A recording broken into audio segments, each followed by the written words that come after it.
Hello future of India. तो कैसे हैं आप सब लोग। तो बच्चों, आज से हम लोग एमयू क्लास 11th एंट्रेंस का बैच शुरू करने वाले हैं। तो आज जो पहला चैप्टर हम लोग पढ़ने वाले हैं वो है लाइट। आप लोग ऑलरेडी पढ़ चुके होंगे कि लाइट में हम लोगों ने क्या क्या पढ़ा है, रिफ्लेक्शन और रिफ्रैक्शन के बारे में। तो हम लोग जल्दी से इसको ज़्यादा डेप्थ में नहीं जा करके हम लोग क्या करेंगे, क्योंकि अब टाइम बहुत कम रह गया है। जो मेन मेन चीज़ें हैं उसको पढ़ेंगे, थियोरटिकल भी पढ़ेंगे, साथ के साथ हम लोग क्या करेंगे, जो अच्छे न्यूमेरिकल्स हैं जहाँ पे बच्चों आप लोग हमेशा गलती करते हैं, हम लोग आज उन न्यूमेरिकल्स को भी करेंगे। तो मेरी सलाह यही है आप लोगों के लिए कि आप लोग शुरुआत से लेकर के एंड तक इस वीडियो को ज़रूर देखें। और जिसको लगता है कि उसकी थ्योरी एकदम पक्की है, एकदम अच्छे से आती है, वो एकदम स्किप करके लास्ट में जो न्यूमेरिकल वाला पोर्शन है वहाँ पे आ सकता है। तो चलिए शुरू करते हैं। अब जैसे कि हमारा चैप्टर है लाइट, तो लाइट को हम जानते हैं कि लाइट होता क्या है। तो बच्चों, लाइट जो होता है एक तरीके की एनर्जी होती है जिसकी वजह से हम कोई भी ऑब्जेक्ट को देख पाते हैं। जैसे आप लोग पेन, मेरा हाथ, इस पेपर को आप लोग देख पा रहे हैं। क्यों? क्योंकि हमारे सराउंडिंग में क्या है, लाइट है। अगर यहाँ पे एकदम डार्कनेस होती तो आप लोग इन सब चीज़ों को नहीं देख पाते। तो लाइट होती क्या है, अगर कोई बच्चा बोर्ड की तैयारी कर रहा है यहाँ पे, तो वो लिख सकता है यहाँ, it is a form of energy due to which we see the object around us. ठीक है। अब यहाँ पे बात आई है ऑब्जेक्ट की। अब ऑब्जेक्ट समझते हैं कि ऑब्जेक्ट क्या होता है ये। तो हम जो भी चीज़ को देखते हैं वो क्या होते हैं, ऑब्जेक्ट होते हैं। अब ऑब्जेक्ट जो है दो तरीके के होते हैं। एक जो ऑब्जेक्ट होता है, some object produces their own light. बहुत से बच्चों को ऑब्जेक्ट ऐसे होते हैं जो अपनी लाइट खुद प्रोड्यूस करते हैं। उनको हम क्या कहते हैं, ल्यूमिनस ऑब्जेक्ट। जैसे कि सन हुआ, बल्ब हुआ, कैंडल हुई। तो ये सब कैसे हैं, ल्यूमिनस ऑब्जेक्ट हैं। अब यहाँ पे बल्ब और कैंडल ये ल्यूमिनस ऑब्जेक्ट तब होंगे जब ये ग्लो कर रहे होंगे। और बहुत से ऑब्जेक्ट ऐसे होते हैं जो अपनी लाइट तो प्रोड्यूस नहीं करते हैं लेकिन दूसरे की लाइट को रिफ्लेक्ट करते हैं। जैसे यहाँ पे ये राइटिंग पैड है, पेपर है, पेन है, मेरा हैंड है यहाँ पे। तो हम लोग क्या कर रहे हैं, दूसरों की लाइट को रिफ्लेक्ट कर रहे हैं। दूसरों का सेंस यहाँ पे ये है कि जो ल्यूमिनस ऑब्जेक्ट है, हम लोग ल्यूमिनस ऑब्जेक्ट की लाइट को रिफ्लेक्ट कर रहे हैं। तो हम इसको यहाँ ऐसे लिख सकते हैं, whereas some object reflect the light of other luminous object is known as non luminous object. अब इसके एग्जाम्पल क्या होंगे, सबसे अच्छा एग्जाम्पल जो होता है इसका, मून। मून क्या करता है, सन की लाइट को रिफ्लेक्ट करता है। मून अपनी खुद की लाइट प्रोड्यूस नहीं करता है बच्चों। बचपन में सबको यही लगता था कि मून क्या करता है, अपनी खुद की लाइट को प्रोड्यूस करता है, लेकिन ये कॉन्सेप्ट गलत है। मून क्या करता है, सन की लाइट को रिफ्लेक्ट करता है। टेबल, चेयर, ट्रीज, ये सब जितने भी हैं, ये सब कैसे हैं, नॉन ल्यूमिनस ऑब्जेक्ट हैं। अब बात करते हैं कि लाइट में कितनी थ्योरीज हैं। तो देखिए बच्चों, लाइट जो है दो तरीके की थ्योरी कंसिस्ट करती है। पहली है वेव थ्योरी, दूसरी है पार्टिकल थ्योरी। ये जो वेव थ्योरी है बच्चों, ये हम लोग और डेप्थ में जानेंगे क्लास 12th में।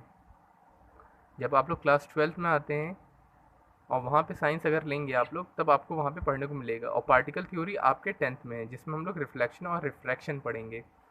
वेव थ्योरी में क्या बताता है, देखिए आप सब लोग ये चैप्टर ऑलरेडी पढ़ चुके हैं, तो आपको पता है कि लाइट को ट्रैवल करने के लिए किस चीज़ की ज़रूरत होती है, मीडियम की। अब मीडियम क्या होता है जिसमें लाइट ट्रैवल करती है, वो कुछ भी हो सकता है, सॉलिड, लिक्विड, गैस। ठीक है। ये पार्टिकल थ्योरी के हिसाब से है। लेकिन वेव थ्योरी क्या कहती है, it does not require any material medium to travel. मतलब लाइट को कोई भी मीडियम की ज़रूरत नहीं है according to wave theory. Light को अगर ट्रैवल करना है तो उसको कोई भी मीडियम नहीं चाहिए वेव थ्योरी के हिसाब से, लेकिन पार्टिकल थ्योरी के हिसाब से मीडियम की ज़रूरत पड़ेगी। इसका अच्छा एग्जाम्पल ये है, देखिए सन की लाइट अर्थ तक की जो आती है। अब क्या है यहाँ पे, बाहर कोई मीडियम तो है नहीं, तो सन की लाइट अर्थ तक के कैसे पहुँच रही है बताइए। तो वो आती है बाय EMW के फॉर्म में। अब ये EMW क्या है, ये होता है इलेक्ट्रोमैग्नेटिक वेव। वेव थ्योरी में जो लाइट ट्रैवल करती है वो इलेक्ट्रोमैग्नेटिक वेव के फॉर्म में ट्रैवल करती है, तभी सन की लाइट जो है अर्थ तक के आती है। क्योंकि बाहर हमारे पास ना एयर है, ऐसा कोई भी मीडियम नहीं है जो अर्थ की लाइट सन की लाइट को अर्थ तक पहुंचा सके। तो वेव थ्योरी के हिसाब से लाइट जो ट्रैवल कर रही है सन की अर्थ तक के, वो EMW फॉर्म में ट्रैवल कर रही है। EMW इलेक्ट्रोमैग्नेटिक वेव वो होती हैं जिनको किसी भी मटीरियल मीडियम की ज़रूरत नहीं होती है ट्रैवल करने के लिए। हम लोग वेव थ्योरी में बच्चों कौन कौन से फिनोमेना पढ़ेंगे, जब आप क्लास 12th में आएंगे तो वहाँ पे आपको पढ़ने को मिलेगा पोलराइजेशन, डिफ्रैक्शन, इंटरफेरेंस। ये सारे के सारे फिनोमेना आपको वेव थ्योरी में पढ़ने को मिलेंगे। अब आप जो कि क्लास 10th में हैं, तो आपको 10th में पार्टिकल थ्योरी में क्या पढ़ना है, रिफ्लेक्शन, रिफ्रैक्शन, ये सारे फिनोमेना आपको पढ़ने हैं। अब देखिए रिफ्लेक्शन और रिफ्रैक्शन फिनोमेना हम पार्टिकल थ्योरी में क्यों पढ़ते हैं, because in this phenomena light is composed of particle in nature. Reflection और रिफ्रैक्शन फिनोमेना को हम तभी जो है समझ सकते हैं जब हम लाइट को क्या कंसीडर कर रहे हैं बच्चों, एक पार्टिकल नेचर कंसीडर अगर हम लाइट का कर रहे हैं। अगर हम वेव नेचर से इसको पढ़ना चाहेंगे तो रिफ्लेक्शन और रिफ्रैक्शन नहीं पढ़ पाएंगे। अब आप लोग देखिए यहाँ कंफ्यूज हो रहे होंगे पार्टिकल थ्योरी और वेव थ्योरी में। अब ऐसे समझिए जैसे एक कॉइन होता है, तो कॉइन के दोनों साइड क्या रहता है, एक साइड होता है हेड, दूसरी साइड टेल होता है। तो एक साइड ये समझिए लाइट है, लाइट का एक साइड क्या है पार्टिकल थ्योरी, दूसरा साइड क्या है वेव थ्योरी। तो जैसे हर एक कॉइन के क्या होते हैं, दो साइड होते हैं, ऐसे ही यहाँ पे इसका भी क्या है, टू साइड है, पार्टिकल और वेव थ्योरी।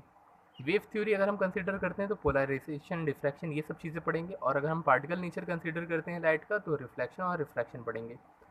पार्टिकल नेचर में लाइट कैसे ट्रैवल करता है, light travels in a straight line, इस चीज़ का ध्यान रखिएगा। आप जल्दी से इसका एसएस ले लीजिए। जो बच्चे एंट्रेंस की तैयारी कर रहे हैं वो इस वाले पोर्शन पे ध्यान दीजिएगा सिर्फ यहाँ पे, और एक क्वेश्चन यहाँ से बन सकता है। बाकी जो बच्चे बोर्ड की तैयारी कर रहे हैं वो जल्दी से एसएस ले करके अपने नोट्स बनाना शुरू कर दें।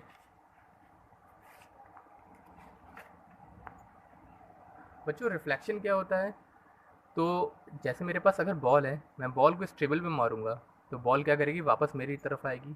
ऐसी सेम लाइट भी करती है। लाइट को अगर मैं इस टेबल पे इंसिडेंट कराऊंगा तो लाइट क्या होगी, रिफ्लेक्ट करके वापस कहीं ना कहीं जाएगी, मेरे पास तो नहीं आएगी लेकिन वो वापस कहीं ना कहीं तो जाएगी जाएगी। तो रिफ्लेक्शन का फिनोमेना क्या हो कहता है बच्चों, sending back of light rays in the same medium. अब मैं यहाँ पे इसको सेम मीडियम क्यों बोल रहा हूँ, क्योंकि हम रिफ्रैक्शन में पढ़ेंगे वहाँ लाइट एक मीडियम से दूसरे मीडियम में जाती है, ठीक है। लेकिन रिफ्लेक्शन में क्या होता है, लाइट हमेशा सेम मीडियम में रहेगी। जैसे एग्जांपल में ये देखिए, ये इंसिडेंट रे आई, ये मेरे पास क्या है, प्लेन मिरर है यहाँ पे। अब ये यहाँ पे इंसिडेंट कर रही है, आफ्टर रिफ्लेक्शन देखिए सेम मीडियम में वापस आ गई। भाई ये हमारा क्या है, यहाँ पे एयर है, तो देखिए एयर से एयर में वापस जा रही है ये। तो रिफ्लेक्शन होता है क्या, sending back of light rays in the same medium which falls on the surface of object. Object कोई सा भी हो सकता है, either it is a plane mirror, rough surface, आप एक्स वाई जेड कोई भी सरफेस ले लीजिए, उसमें रिफ्लेक्शन होता ही होता है, इज़ नोन एज रिफ्लेक्शन। अब हम यहाँ पे रिफ्लेक्शन बाय प्लेन मिरर समझते हैं। जैसे ही मेरे पास क्या है बच्चों, इंसिडेंट रे है, ये क्या है मेरा, प्लेन मिरर है। ये प्लेन मिरर का ये साइड कैसा है, पॉलिश्ड है।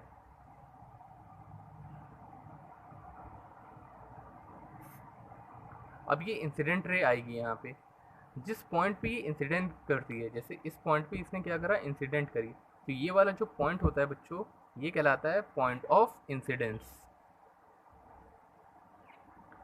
ये हमारा पॉइंट ऑफ इंसिडेंस हो जाएगा कि लाइट यहाँ पे आकर के सबसे पहले मिरर पे स्ट्राइक कर रही है। अब पॉइंट ऑफ इंसिडेंस से ही क्या होगा बच्चों, रिफ्लेक्शन होगा। जिस पॉइंट पे ये आकर के इंसिडेंट करेगी उसी पॉइंट से ही क्या करेगी, रिफ्लेक्ट करेगी। अब ये जो रे है हमारी रिफ्लेक्ट कर रही है, ये कहलाती है रिफ्लेक्टेड रे। तो इसमें इंसिडेंट रे हमारी कौन सी है, एओ हमारी इंसिडेंट रे है, रिफ्लेक्टेड रे कौन सी है, ओ बी है। तो आप इंसिडेंट रे की डेफिनेशन लिख सकते हैं, द रे, आप लोग लिखिए जो बच्चे बोर्ड की तैयारी कर रहे हैं, the ray which falls on the surface of an object, मैं ऑब्जेक्ट लिख रहा हूँ, आप लोग ब्रैकेट में चाहे तो प्लेन मिरर भी लिख सकते हैं। The ray which falls on the surface of an object is known as incident ray, और वहाँ पे डिनोट कर दीजिएगा ओ ए को। रिफ्लेक्टेड रे क्या होती है, अब देखिए आप लोग बस इस फिगर को समझ लीजिए, आपकी सारी डेफिनेशंस क्लियर हो जाएंगी। The ray which send back from the surface of an object is known as reflected ray. जो रे वापस जा रही है सरफेस ऑफ एन ऑब्जेक्ट से, उसको हम क्या कहते हैं, रिफ्लेक्टेड रे कहते हैं, ओ बी। अब ये नॉर्मल लाइन क्या है, अब जिस पॉइंट पे इंसिडेंट रे स्ट्राइक करती है, अब जैसे यहाँ पे स्ट्राइक करी, ठीक है, तो हम क्या करते हैं, इसी से एक इमेजिनरी लाइन ड्रॉ करते हैं। ये हमें एक इमेजिनरी लाइन ड्रॉ करनी है। ये जो बच्चों इमेजिनरी लाइन हमने ड्रॉ करी कहाँ से, पॉइंट ऑफ इंसिडेंस से, ये कहलाती है नॉर्मल लाइन।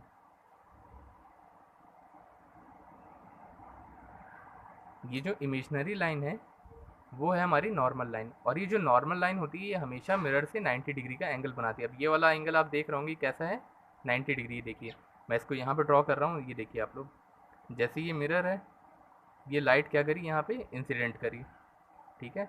हमें नॉर्मल ड्रॉ करना है तो हमें पॉइंट ऑफ इंसिडेंस से ड्रॉ करना होता है, तो हमने क्या करा, नॉर्मल लाइन ड्रॉ करी। अब ये देखिए ये वाला जो एंगल है पूरा, ये बच्चों कैसा है एंगल, 90 डिग्री। तो हमेशा नॉर्मल क्या करता है, प्लेन मिरर से 90 डिग्री बनाता है, लेकिन ऐसा भी नहीं कि हम नॉर्मल को कहीं से भी ड्रॉ कर दें, हमें नॉर्मल वहीं से ड्रॉ करना है जहाँ पे लाइट इंसिडेंट कर रही है, very important.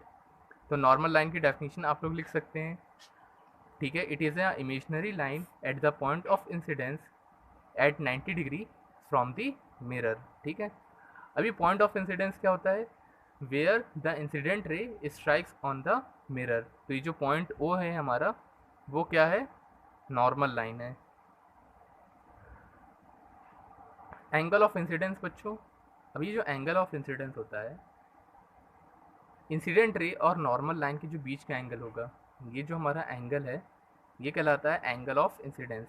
The angle between normal line, ये नॉर्मल लाइन है और ये इंसिडेंट रे है, तो इसके बीच का जो एंगल होगा वो कहलाएगा एंगल ऑफ इंसिडेंस। ऐसे ही सेम यहाँ पे एंगल ऑफ रिफ्लेक्शन क्या होता है, the angle between incident ray and normal line is known as angle of reflection. लिख सकते हैं ना आप लोग, बहुत ही ईजी है ये, ठीक है। इतनी चीज़ें आपको क्लियर हो गई, जल्दी से नोट करिए, और जो बच्चे बोर्ड की तैयारी कर रहे हैं इसमें से जो है सारी डेफिनेशन आप लोग लिखिए।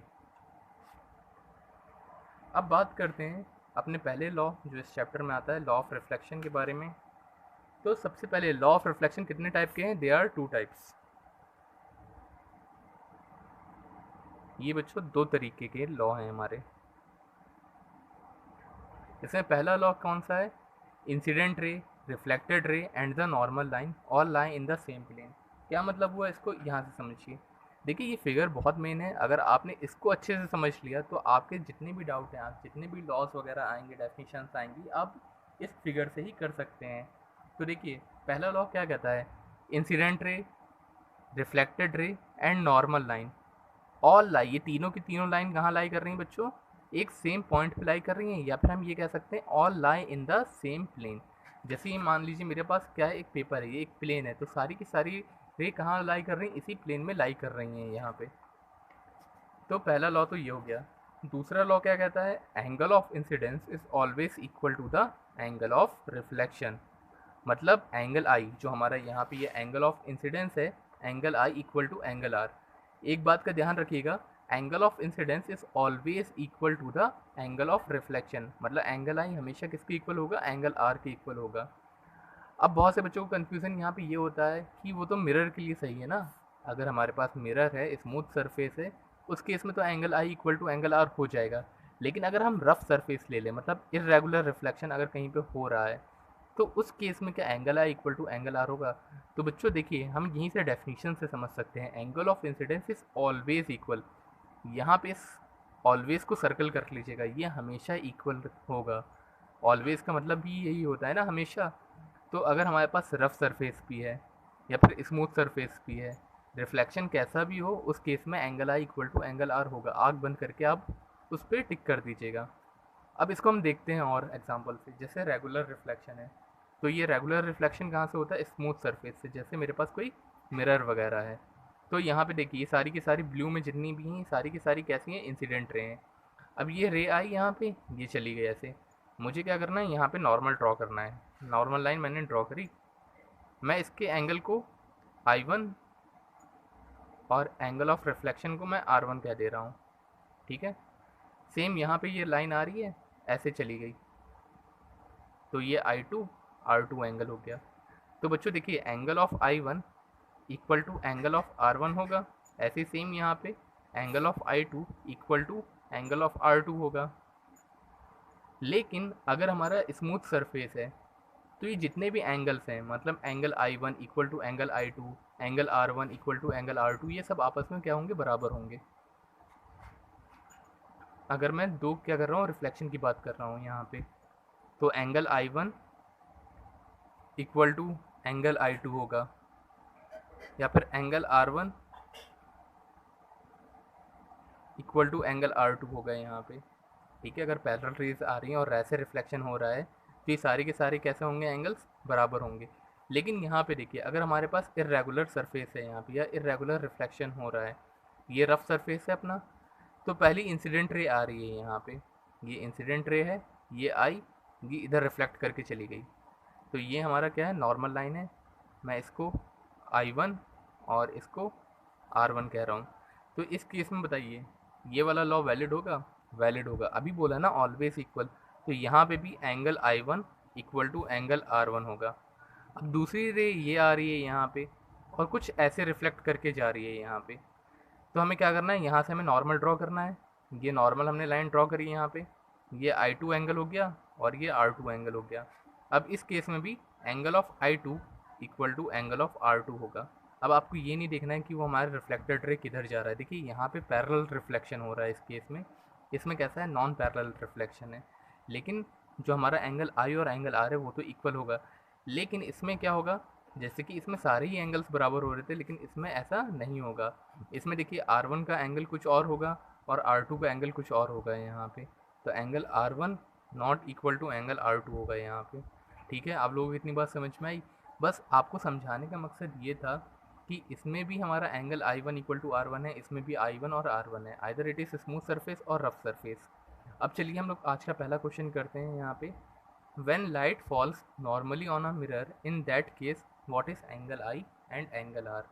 मतलब पहले आप लोग ऐसा करिए, इस वीडियो को पॉज करिए और इस क्वेश्चन को ट्राई करिए खुद से। I count 3, then I start solving. 1 2 3। ठीक है, अब मैं यहाँ शुरू करता हूँ। देखिए यहाँ पे सबसे पहले क्या कह रहा है, When light falls normally on a mirror। Normally का मतलब क्या होता है, जैसे ये हमारा प्लेन मिरर है, नॉर्मली का मतलब होता है कि वो एकदम उस पर क्या कर रही है, स्ट्रेट फॉल कर रही है, परपेंडिकुलरली फॉल कर रही है यहाँ पे। अब ये लाइट कुछ इस तरीके से फॉल कर रही है यहाँ पे। ये हमारी कौन सी बच्चों, इंसिडेंट रे है। हमको इसमें बताना क्या है, एंगल आई और एंगल आर बताना है।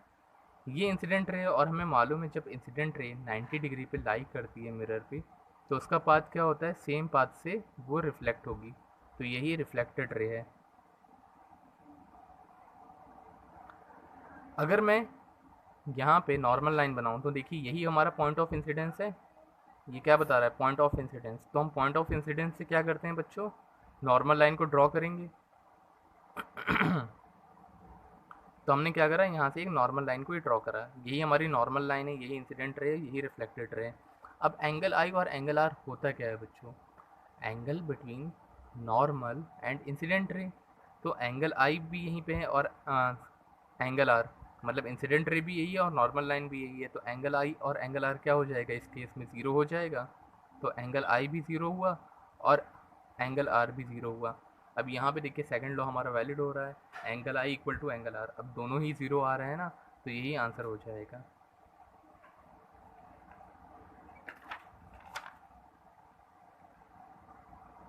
अब देखिए हम लोग इमेज का फॉर्मेशन समझने से पहले कुछ इंपॉर्टेंट टर्म्स हैं, उनको हम समझ लेते हैं।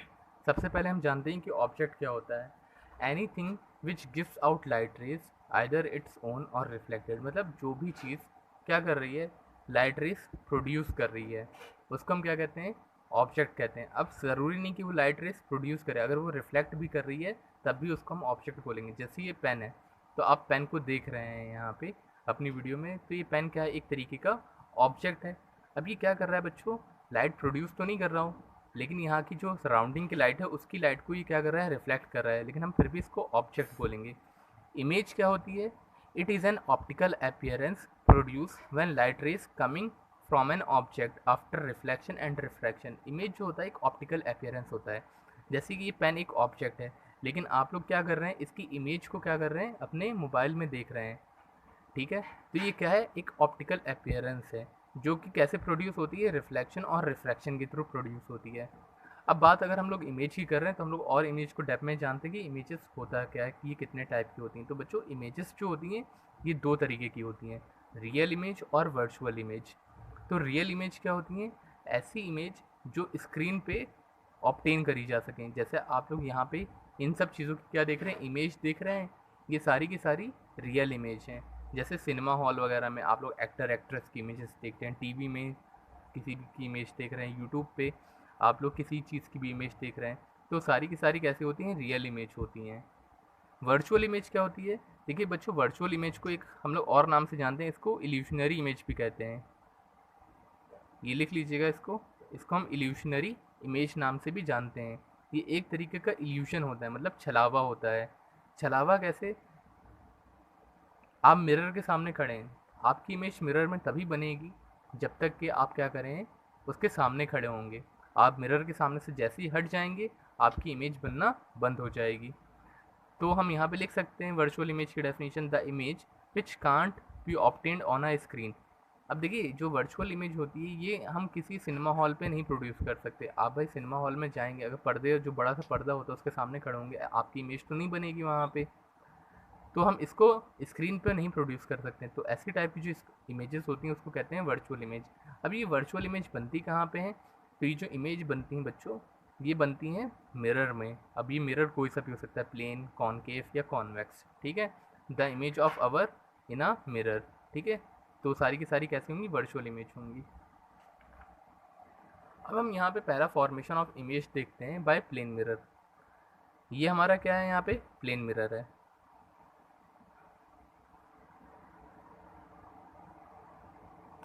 अब मान लीजिए ये ऑब्जेक्ट जो है ये आप हैं यहाँ पे, ठीक है।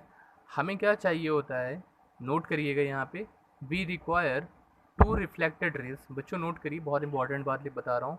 We require two reflected rays for the formation of image. हमें इमेज का फॉर्मेशन के लिए दो रिफ्लेक्टेड रेज, कम से कम दो reflected rays, at least we require two reflected rays for the formation of image. ये ऑब्जेक्ट है, यहाँ से क्या हुई, पहली रे आएगी ये, ठीक है।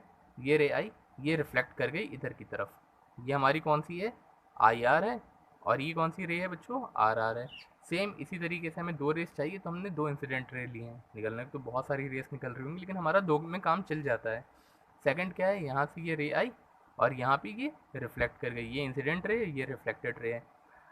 अब ये तो रिफ्लेक्ट कर गई हमारी यहाँ पे, तो इमेज कैसे बन रही होगी? अब देखिए, आप लोगों ने देखा होगा मिरर है आप सबके घर में, तो आपकी इमेज कहाँ बनती है? मिरर के अंदर बनती है वहाँ पे। ऐसा तो होता नहीं कि मिरर के बाहर बन रही है, मिरर के अंदर ही बनती है इमेज। अब इस ऑब्जेक्ट की जो इमेज है, अगर कोई पर्सन यहाँ पे खड़ा है, इस जगह पे खड़ा है, तो उसको क्या लगेगा कि इस ऑब्जेक्ट की इमेज कहाँ बन रही है? यहाँ पे बन रही है। उसको ये लगेगा कि जो ऑब्जेक्ट की रेस हैं यहाँ से आ रही हैं, लेकिन एक्चुअल में वो रेस कहाँ से आ रही हैं? यहाँ से आ रही हैं। वो तो रिफ्लेक्ट होकर के जा रही है ना, लेकिन उसको क्या लग रहा होगा, ये रेस सीधा उसकी आंखों में ऐसे आ रही हैं यहाँ पे, ठीक है। तो ये जो इमेज होती है ये कैसी बनती है? Behind the mirror. Virtual image जो होती है ये हमेशा बिहाइंड द मिरर बनती है, मतलब मिरर के अंदर बनती है, ठीक है। ये मिरर था, ये सरफेस कैसा है इसका? पॉलिश्ड है। ये साइड हमारी रियल है और ये कैसी है? वर्चुअल है। ऑब्जेक्ट कहाँ रखा हुआ है? रियल जगह पे रखा हुआ है। और ये कैसा है हमारा? वर्चुअल है, ठीक है। तो वर्चुअल इमेज कहाँ बनती है प्लेन मिरर में? Behind the mirror.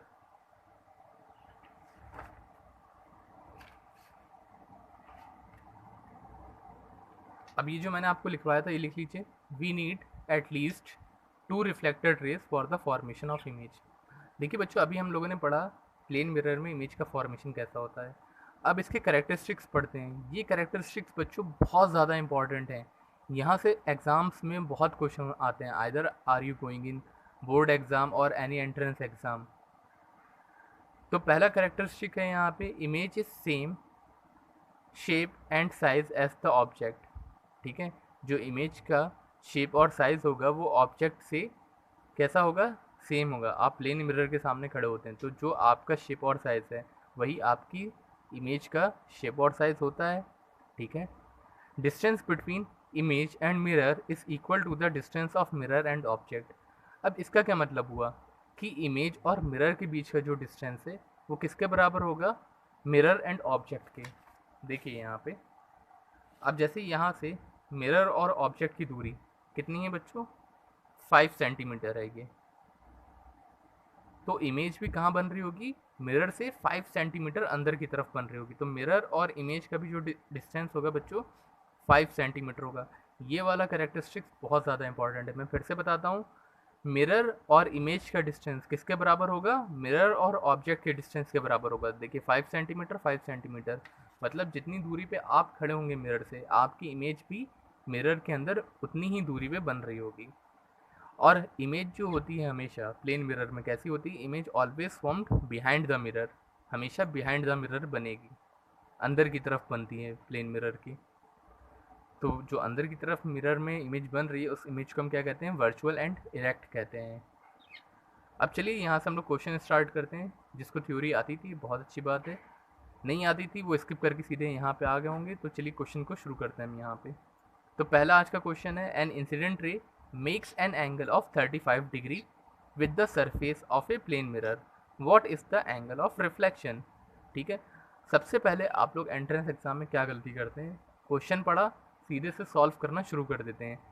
आप लोग उसको क्या करते हैं, अच्छे से समझते नहीं है, नहीं समझते हैं, वहाँ पे आप लोग क्या करेंगे, निगेटिव मार्किंग करके चले आएंगे। निगेटिव मार्किंग कैसे, आपने जो करा है ये वाला वो तो गलत हुआ ही हुआ आपका, साथ के साथ आपका 0.25 का निगेटिव मार्क्स में और चला गया क्योंकि गलत करके आए थे आप। अब यहाँ पे बहुत से बच्चों का आंसर क्या आ रहा होगा, 35 डिग्री आ रहा होगा। उन्होंने यहाँ पे पढ़ा incident ray makes an angle 35 degree with the surface of a plane mirror, तो एंगल ऑफ रिफ्लेक्शन पूछा है, सीधे से 35 डिग्री टिक करके चले आए। लेकिन ये वाला जो आंसर है ये गलत है हमारा। कैसे गलत है, क्वेश्चन को समझना पड़ता है सबसे पहले। ये हमारा क्या है, प्लेन मिरर, यहाँ पे क्या कर रही है, लाइट इंसिडेंट कर रही है। इसने हमसे ये नहीं कहा कि हमारा एंगल ऑफ इंसिडेंस 35 डिग्री है। देखिए यहाँ हमसे एग्जामिनर क्या कर रहा है, खेल रहा है। चलिए वो खेल रहा है तो कोई बात नहीं, हम भी प्लेयर हैं। अब एंगल ऑफ इंसिडेंस इसने हमसे बोला नहीं, इसने बोला है the incident ray makes an angle of 35 degree with the surface of a plane mirror. तो कौन सा एंगल हमारा 35 डिग्री होगा, ये वाला। ये कितना एंगल होगा, 35 डिग्री होगा। अब ये रे ऑफ लाइट क्या करेगी, यहाँ से रिफ्लेक्ट कर जाएगी ऐसे। ये हमारी कौन सी है, इंसिडेंट रे, और ये वाली जो रे है बच्चों ये है रिफ्लेक्टेड रे। ये 35 डिग्री है। हमें क्या करना है, यहाँ से नॉर्मल को ड्रॉ करना है। ये हमने नॉर्मल लाइन ड्रॉ करी। अभी देखिए आप लोगों को पीछे नॉर्मल लाइन में बताया था कि नॉर्मल लाइन जो होती है ये मिरर से कितना एंगल बनाती है भाई। ये हमने क्या करा, नॉर्मल लाइन ड्रॉ करी, ये मिरर से कितना एंगल बनाती है, 90 डिग्री का बनाती है। अगर ये हमारा 35 डिग्री है तो ये कितना हो जाएगा, 90 माइनस 35 कितना हो गया, 40, ये हो जाएगा हमारा 55। ठीक है, 90 माइनस 35 कितना हुआ, 55 डिग्री हो गया ये। अब ये जो 55 है ये कौन सा एंगल बता रहा है, एंगल आई को बता रहा है। देखिए इंसिडेंट रे और नॉर्मल लाइन के बीच का एंगल 55 डिग्री। तो हम यहाँ पे अब सेकंड लॉ लगा सकते हैं अपना, angle I equal to angle R always. तो अगर ये 55 है तो एंगल आर भी कितना हो जाएगा, 55 डिग्री हो जाएगा यहाँ से। तो our correct answer is 55 degree. Next question पे आइए। The distance between Ali and his image is 4 meter. If he moves 1 meter towards the mirror, then the distance between Ali and his image will be. तो ये question पढ़ने के बाद उसको हिंदी में translate करा करिए, क्योंकि इंग्लिश हमारी मदर टंग नहीं है, हमारी मदर टंग क्या है, हिंदी है। तो आपकी जो मदर टंग है आप उसमें क्या करिए, पहले उसको कन्वर्ट करिए, ट्रांसलेट करिए इंग्लिश से। आप क्या करेंगे, उसको और अच्छे से बेहतर से तरीके से जानेंगे। तो हम चलिए इसको यहाँ पे ट्रांसलेट करते हैं। The distance between Ali and his image. अब यहाँ पे इमेज कहा है तो हम अभी प्लेन मिरर पढ़ रहे हैं तो प्लेन मिरर ही बनाएंगे हम यहाँ पे। अब जैसे यहाँ पे अली खड़ा है और उसकी इमेज कहाँ बन रही होगी, यहाँ पे। ये हमारा क्या है, ऑब्जेक्ट है, और ये उसकी इमेज है I. The distance between Ali and इस इमेज कितना बच्चों बता रहा है ये डिस्टेंस, 4 मीटर। तो 4 मीटर हमारा ये डिस्टेंस है। If he moves 1 metre towards the mirror, अगर वो मिरर से मिरर की तरफ 1 मीटर बढ़ के चला जाता है, मतलब अली पहले यहाँ पे था, अब उसकी फाइनल पोजीशन कहाँ आ गई है, यहाँ पे आ गई है।